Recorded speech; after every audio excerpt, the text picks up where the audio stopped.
இன்றைக்கி லஞ்சுக்கு வந்து கொஞ்சம் ஈஸியாக டக்குன்னு முடியணும். அட் த சேம் டைம் கொஞ்சம் நல்லா ஃபுல்ஃபில்லிங்காக சாப்பிட்றதுக்கு வந்து நல்லா இருக்கணும்னு சொல்லிட்டு யோசிச்சுட்டு இருக்கும்போது தான் இந்த ஒன் பாட் ரசம் ரைஸ் வந்து ஞாபகம் வந்துச்சு. ஸோ அதுவே செஞ்சிடலான்னு சொல்லிட்டு எல்லாமே ரெடி பண்ணிட்டு இருந்தேன். நான் வந்து யூஸ்வலாக எனக்கு வந்து ரைஸ் தனியாக, அதுக்கப்புறமா குழம்பு இந்த மாதிரி சாப்பிட்றதுக்கு வந்து அவ்வளோவா பிடிக்காது, அவ்வளோவா ப்ரிஃபர் பண்ண மாட்டேன். ஸோ முடிஞ்ச அளவுக்கு இந்த மாதிரி ரைஸ் தனியாக, குழம்பு தனியாக சாப்பிடாம நான் வந்து ஏதாச்சும் இப்படி ஒன் பாட் மாதிரி செஞ்சு மிக்ஸ்டாக சாப்பிட்டுட்டேன்னா எனக்கு கொஞ்சம் நல்லாயிருக்கும் சாப்பிட்றதுக்கு. ஸோ அதனால் அதுக்கேற்ற மாதிரி தான் ரெடி பண்ணியிருந்தேன். அப்போ தான் இந்த ஒன் பாட் ரசம் ரைஸ் வந்து ட்ரை பண்ணியிருந்தேன். எனக்கு ரொம்பவே பிடிச்சிருந்துச்சி. ரொம்பவே ஈஸியாக செஞ்சு முடிச்சிடலாம் அண்ட் ரொம்பவே ஃபுல்ஃபில்லிங்காகவும் இருக்கும். ரசம் ரைஸ் கூட வந்து ஏதாச்சும் சாப்பிட்றதுக்கு இருந்துச்சுன்னா இன்னுமே நல்லாயிருக்கும். ஸோ அதுக்கு வந்து பொட்டேட்டோ ஃப்ரை தான் ரெடி பண்ணியிருந்தேன்.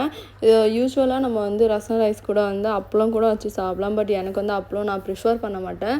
ஸோ அதனால் நான் வந்து பொட்டேட்டோ ஃப்ரையே பண்ணிக்கிட்டேன். ஸோ இந்த பொட்டேட்டோ ஃப்ரையுமே நல்லா க்ரன்ச்சி, அப்புறமா மசாலாஸ்லாம் நிறையா போட்டு நல்லா ஸ்பைஸியாக சாப்பிட்றதுக்கு வந்து சூப்பராக இருக்கும். பொட்டேட்டோ ஃப்ரை எல்லாம் நல்லா ரெடி பண்ணிவிட்டு எந்த இந்தியன் டிஷ் செஞ்சாலுமே அதில் வந்து மேலே வந்து மல்லி இலை நல்லா சின்ன சின்னதாக வெட்டி போட்டு நல்லா மேலே லாஸ்ட்டில் போட்டுட்டோன்னா அது ஒரு தனி டேஸ்ட் கொடுத்துரும். அந்த டிஷ்ஷே ஒரு வேறு லெவல் டேஸ்ட்டுக்கு வந்துடும்.